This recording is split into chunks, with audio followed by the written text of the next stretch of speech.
Friends, அஸ்ஸலாமு அலைக்கும் and வணக்கம். Welcome to Yas cooking channel. இன்றைக்கி வடை ரெசிபி தான் பார்க்க போகிறோம். அதுக்கு நான் பட்டாணி பருப்பு எடுத்திருக்கேன்.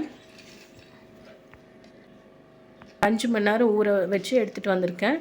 அது ஒரு மிக்சி ஜாரில் போட்டுக்கலாம். அதுக்கு தேவையான அளவு ஒரு 5 காஞ்ச மிளகாய், ஒரு 6 பல் பூண்டு, ஒரு துண்டு இஞ்சி சேர்த்திக்கலாம். 1 ஸ்பூன் சோம்பு சேர்த்திக்கலாம். இதையெல்லாம் அரைச்சி எடுத்துகிட்டு வந்துடலாம். இதுக்கு தேவையான அளவு உப்பு சேர்த்தி அரைச்சி எடுத்துகிட்டு வந்துடலாம். குறைப்பாக அரைச்சி எடுத்தாச்சு. இப்போது நான் 2 வெங்காயம் கட் பண்ணி எடுத்திருக்கேன். பொடிசாக பெரிய வெங்காயம் கட் பண்ணி எடுத்திருக்கேன். அதையும் சேர்த்திக்கலாம். பொடியாக நறுக்கி வச்ச மல்லித்தலை, புதினா இலை, கருவேப்பிலை அதையும் சேர்த்து நல்லா மிக்ஸ் பண்ணி எடுத்துக்கலாம்.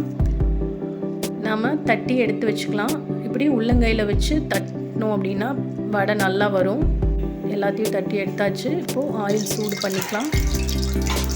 இப்போது ஒரு வடையாக பொரிச்சு எடுத்துக்கலாம். பருப்பு பார்த்திங்க அப்படின்னா ஒரு 5 மணி நேரம் நல்லா ஊறணும். அப்போ தான் நல்லாயிருக்கும். கொஞ்சம் முழுசாக பருப்பு, எல்லா பருப்பையும் போட்டு அரைக்காமல் கொஞ்சம் முழுசாக எடுத்து வச்சுக்கோங்க. முழு பருப்பு எடுத்து வச்சு அதையும் நம்ம மிக்ஸ் பண்ணும்போது போட்டு மிக்ஸ் பண்ணிட்டோம் அப்படின்னா பார்க்குறக்கும் நல்லாயிருக்கும், சாப்பிட்றதுக்கும் நல்லாயிருக்கும்.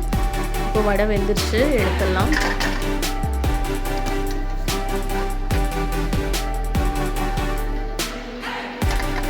இப்போது மீதி வடையும் பொரிச்சு எடுத்துகிட்டு வந்துடலாம். பக்கத்தில் டீ சூடாக ரெடி ஆகிட்டுருக்கு. அதோட வடையும் நம்ம பொரிச்சிடலாம்.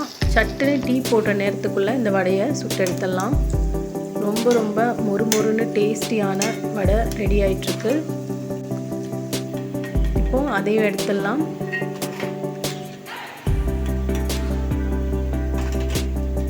சூடாக கிறிஸ்பியான வடை ரெடி ஆயிடுச்சு. இந்த வீடியோ உங்களுக்கு பிடிச்சிருந்துச்சுன்னா மறக்காமல் என்னோடய சேனலுக்கு சப்ஸ்கிரைப் பண்ணுங்கள். பெல் ஐக்கான் கிளிக் பண்ணிக்கோங்க. ஆல் ஆப்ஷன் கொடுத்துக்கோங்க. லைக், ஷேர் அண்ட் கமெண்ட்ஸ் பண்ணுங்கள். தேங்க்யூ.